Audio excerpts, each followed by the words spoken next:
Hello everyone and welcome back to another AFK Journey video. In this video we're going to be making an exclusive weapon tier list for all of the heroes in AFK Journey. And this is going to be a bit of a challenging video because not only are we going to decide which heroes should be taken to which level of exclusive weapon, but also within each tier we're going to order it to give the top priority within each tier and which heroes should be taken to this upgrade first. So with all of that being said, you'll look at the ordering that we have here and might be thinking, why is plus 15 not the highest in the ranking? It's because the heroes which I'm going to put in plus 15, it is because they have a very important skill upgrade when they are upgraded to plus 15. There are very few of them, but those are going to be going into that tier. Okay, but without further ado, we're going to start it off. We have Scarlita. So Scarlita is, in my opinion, the best PvP hero in the game. At plus 10, she will unlock her ability to knock off enemies from the battlefield when their HP is low enough. But also, if you can upgrade her even further, she will not only deal more damage, but it can also cause her to knock off enemies who are at an even slightly higher HP ratio. And so eventually you will want to get it to plus 15. And with a lot of heroes which are going to be top tier PvP, they are a potential to bring to plus 15 even if they don't get a great skill upgrade. And so Scarlita is going to be the one example of that. And then we have Diurnal. Diurnal is very similar to Scarlita because, again, he's not going to get a major skill upgrade by going to plus 15. It just increases his ultimate skill damage, I believe, slightly from 200 to 220% attack. However, by getting these extra levels, he is going to deal more damage, and he is your hyper carry that if he can wipe out the enemy with his skills, then you're going to win the match. And so you will eventually want to take him to plus 15, but at first, plus 10 will unlock really all of his skill upgrades, and then from that point on it's just for a bit more damage and attack.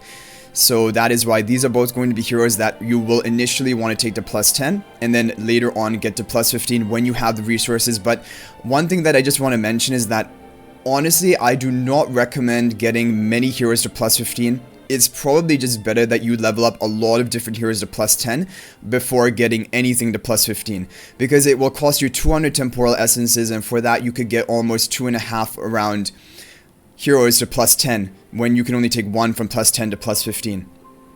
And a lot of heroes really want plus 10, as you're going to see in this tier list. So we have Burial. Burial unlocks a pretty important skill upgrade at plus 10, so there we will go for that. Plus 15 is just a slight damage upgrade, and he is not, in my opinion, one of the best PvP heroes in the game, although he is good. I will not put him in the top tier. Eventually, yeah, you will want to get him. But the thing is, you'll want to get every hero to plus 15. So I can't put every hero into the top ranking tier, so I need to put some that are just really crucial to get to plus 10, and then you can stop there for, like, basically forever. And the Burial is an example of that, in my opinion. Same for Rainier. Rainier plus 10 will also cause him to cause the position swapped ally to take reduced damage, which can be helpful in some bosses and in PvP situations, but it isn't so important to have him at plus 10, but eventually you will want to get him to plus 10. And then we have Cassidy. Cassidy eventually want to get to plus 10 because she will empower up her... It will cause her empowered normal attacks on your team to have 8 attacks rather than 6, so it will increase her damage. And so, but keep in mind, we are going to order in terms of priority here, and so even though Cassidy, Rainier, Burial, a lot of heroes will be in the plus 10 tier, we're gonna at the end or try to rearrange it in terms of the priority, because the priorities are not equal for all heroes in the plus 10. Vala as well, you will want to get to plus 10 eventually because she will have healing on her initial kill, and that can give her more survivability. Atlanta, I'm gonna put, so plus 5 is our lowest tier, and this is because eventually you will have enough title essences to take a lot of your heroes up to plus 5. Like, as fast as you're making them mythic plus, you would probably also be able to take them to plus 5. So if you have this hero built, then you can take them to plus 5, but plus 5 can also be considered plus 0 basically, because these do not require temporal essences to get to plus 5. So if you have these heroes built, you use them a lot, you can bring them to plus 5 or you can leave them at plus 0, it doesn't really matter. So Temesia. Now Temesia, I'm going to put in plus 8 because eventually you will want her to be here. She is a part of Necrodrake and Boss team, and also currently the best team for Snow Stomper from my account as well. And by getting to +8, now the key about +8 is that you're going to gain the maximum stat increases on your hero by taking them to +8, and without costing too much temporal essence. It will cost total 30 temporal essences to take a hero from +5 to +8, but they will gain their whatever regular stats they're gaining, like attack, defense, and HP, but they will also gain some additional stats specific to their class. Like I think Tamesia gets vitality because she's a tank, and Marilee got crit rate and attack speed. So for example, that is why getting a hero to +8 is going to be the maximum value for their stats, and if you're looking for stats, then you should eventually get them to +8. Brutus as well, I would say +8. Looking for the stats, not a huge skill upgrade by a +10, so I don't recommend him going there. Lumont is fine at +5. I wouldn't even use him for stats because currently in this season he has a pretty good seasonal skill, but overall he is not as strong of a hero as the other options, and we don't know what type of seasonal skill he'll get next season. So Smokey, eventually you will want to get +10 because it will have a stun chance on his blue aura, or every second it will be a 0.1 second stun, which is basically like to interrupt the enemies, and that can be helpful for AFK stage pushing, and it can be helpful for PvP as well if you're using him in PvP.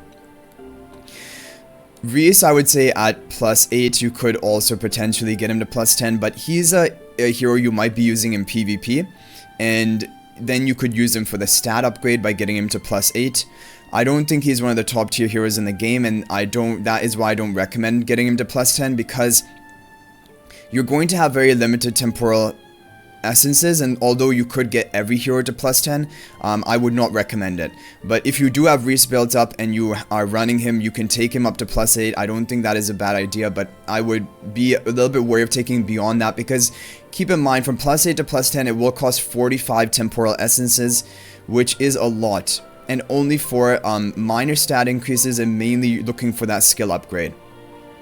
Shakir is going to be a +10 candidate because he gets an attack buff that will be applied on his Lupine's aura if he is at +10 exclusive equipment, and so he will be a priority to +10 eventually. Haywin +10 because then she will provide her Revitalize buff onto her ultimate, so whenever she heals your allies with her ultimate, she will provide the buffs of Revitalize onto all of them, which is very valuable for your tankiness and for your sustain. Iron +10, definitely, he is actually one of the top priorities, and we can begin, like, I think, sorting a bit here. I would also consider Haywin a really kind of top priority because she is one of the best PvP heroes in the game right now, and also has a lot of uses in later AFK stage pushing in the smoky oriented team comp to clear the enemies. Shakir as well is also very important at +10, and yeah, so I think this is looking pretty decent right now. Granny Danny, getting her to +10 will make her that she can be unaffected while casting her ultimate. It isn't a huge priority to get her to +10, honestly, but I will still put her into +10 because she is a top tier PvP hero, and this will be a meaningful skill upgrade. It does make a difference by having her unaffected while casting her ultimate, but I wouldn't consider as top of a priority as the other heroes here. But yeah, she is a top tier PvP hero, and it is a meaningful skill upgrade, so that's why +10. Brian, I don't recommend as a hero, so if you haven't built up, you can take him to +5, but I wouldn't recommend beyond that. Thorin honestly can even stop at +8. Totally fine to stop at +8. He doesn't gain a meaningful skill upgrade by taking him to +10.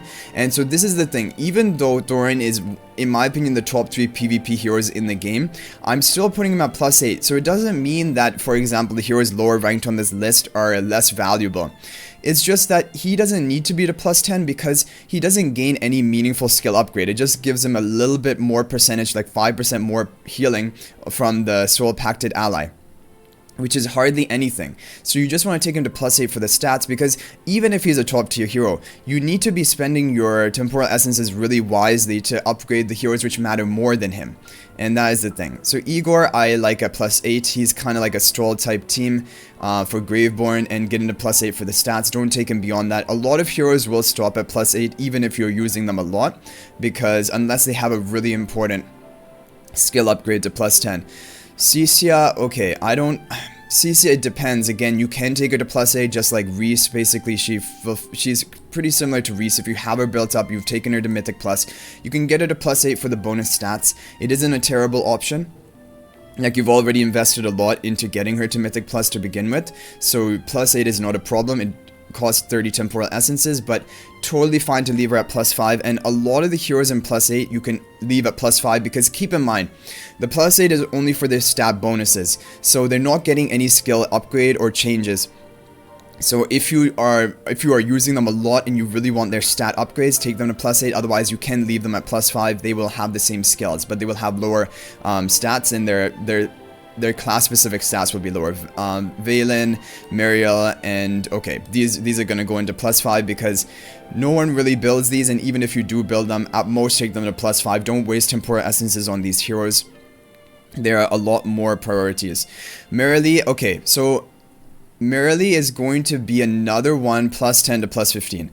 Now, just keep in mind, the heroes I'm putting into plus 10 to plus 15, what it means by take to plus 15, honestly, I think the best way to be efficient with this is after you get all the heroes in plus 10 that you have built up to plus 10, and all the heroes in plus 8 to plus 8. Then you can begin working on these heroes at plus 15, because if you go first and you target, for example, your Mariel to plus 15, in total from plus 5 to plus 15, that will take 275 temporal essences.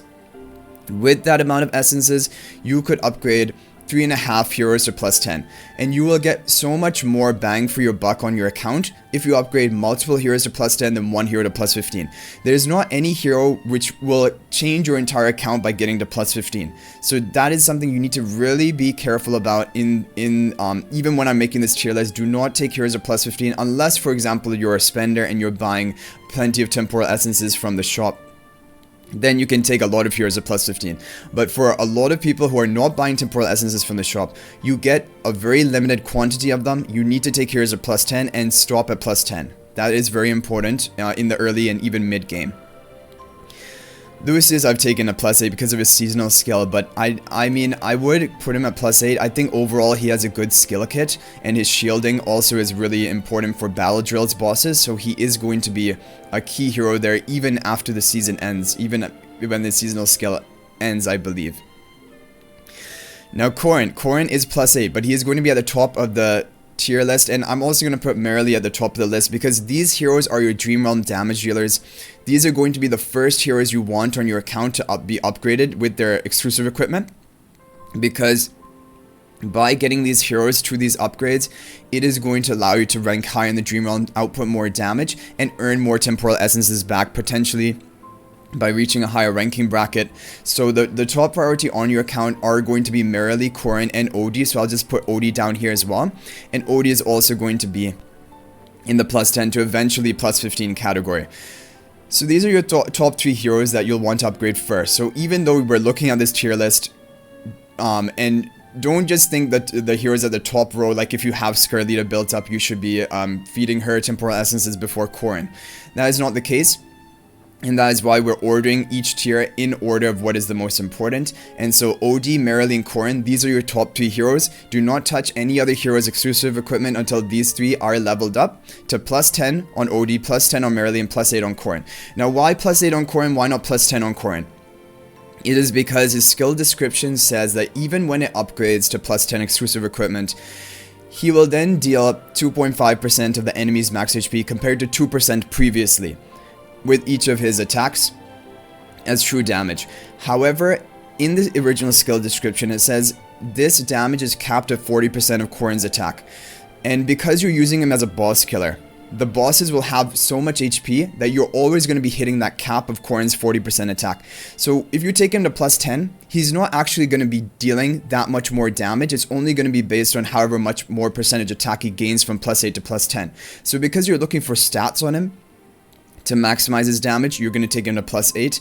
Taking him to plus 10 will be a waste because he'll only gain like 4% more attack by doing that. And his skill, as far as the wording is written, and also from my practical experience, because I've seen a lot of people with Corrins at even plus 15 exclusive equipment not dealing that much more damage than me at my plus 8 exclusive equipment Corrin. So I think it is just going to be capped at his 40% attack, in which case the skill upgrade doesn't actually mean anything. It would only be meaningful in modes where the enemy's max HP is not that high, and then it wouldn't be capped at his attack. So Faye and Walker both are going to be plus 5. Seth, these are not key heroes. Kruger as well. Kruger is using Dream on bosses, but you don't need to take in a +8. His stats don't matter that much. He does contribute a bit of damage in Dream on bosses, so potentially eventually you could take him to +8. We could put him at the end of +8 or at the top of +5. But he is not a priority. I would put him right at the end of +8. But I guess him and Lucius are kind of similar, because they're both kind of like boss damage, boss support heroes, and so they can do well with upgrades, stat upgrades, but they're not needed. So China here. Coco is a difficult decision because +10 will allow her to dispel control effects on your team when she casts her ultimate, and if you're using her in PvP, it can be a pretty strong effect, like Granny type, unaffected when casting her ultimate. So I will put, I think, Coco in +10. Eventually you will want to get her to +10, but she is not a priority. There are a lot more heroes you'll want to +10 before Coco, and you can leave Coco at +5 for a long time, or take her to +8 for the stats. Antandra, if you're going to be using Antandra in PvP, you can take her to +8, that is fine, or you can leave her at +5.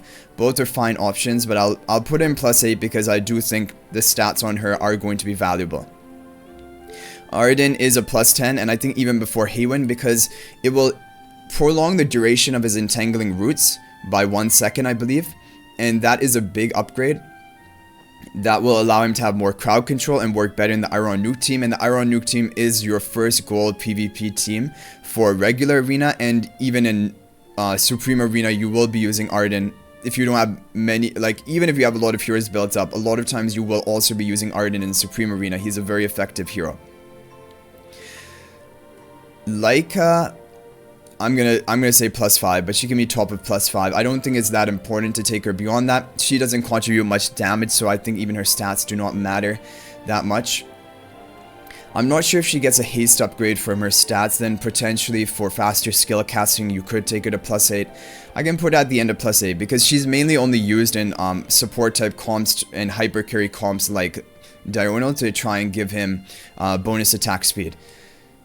Damien will be a priority to +10, and I would put him probably even, it's I think probably even before Haywin, because Damien is a very strong hero. By getting him to +10, he will have 10 additional haste from his Toy Chariot for all nearby allies, and that is a pretty big difference. Like, haste is a very powerful buff. The thing is, even without this upgrade to +10, he will be giving 40 haste to your teammates. He only goes up to 50 haste by getting this upgrade. However, even 10 haste can make a difference in a fight, and I think Damien is one of the top tier, like top 3 PvP heroes in the game right now. And so I would definitely recommend like him being a top priority to get to +10, because again, he's going to be part of your Iron Nuke team with Iron, Arden, and Damien. Kafrag will go down here. Parissa, again, you can use her for +8 for stats for her to do her job, which is mainly in the battle drills, or even if you're using her in PvP. Don't take her beyond +8 because there are many better PvP heroes than Parissa who you will replace her with in the future, and then the temporal essences will be a bit wasted. Nero, I would just say +5. Again, if you are running Nero and build him up, you can take him to +8 for stats, but I would say +5 is more than enough. Sylvina is going to be a priority to +10, and I think she will come actually, honestly in my opinion, even before Vala, maybe even before Shakir, because she will have a frighten onto the enemies when the enemy marked target is defeated for the first time, and it's a 4-second frighten, I think in a 2-tile radius or 2 to 3-tile radius. It is a pretty impactful skill, and already you will want to have Sylvina at least +8 for her stat gains if you're going to be using her in PvP. She is a very strong PvP hero, and +10 does make her a lot better, so I would put her in the +10 category in my opinion. And then we have Salazar. So Salazar is going to be +5. He is not too important of a hero. Viperion +5 as well. Carolina is going to be +10, and I will put her even before Haywin, yeah, because she will gain from 10% to I think from 15% to 25% magical defense reduction when her snowball hits an enemy, and that is going to be a big upgrade for your Iron Nuke team, which relies on magical damage dealers like Iron himself, Carolina, Arden. They're all magical damage dealers. So to decrease the defense on each snowball cast onto the enemy by Carolina is going to be an important plus 10 skill upgrade, and also for her stats. And she is the 5th and final member of your Iron Nuke team, which is Thorin, Carolina, Iron, Arden, Damien. And all of them want to be as upgraded as possible, and really as soon as possible on your account, so that you can put together this really strong team. Then we have Florabelle. Florabelle will be plus 10 as well for her skill upgrade, but she is not a major priority. I would put it even after Vala. I don't know where to put Burial. Like, okay, if you have Burial built up, he would probably be even higher priority than a lot of these guys. I don't know exactly where to put him, maybe before Sylvina. But Vala, in my opinion, from my experience, Vala is a better PvP hero. I had mixed feelings. Like a month or a month and a half ago, I thought Florabelle was the better PvP hero because she was more effective on defense. But I think even on defense, Vala seems like a stronger hero option, can allow your team to win more.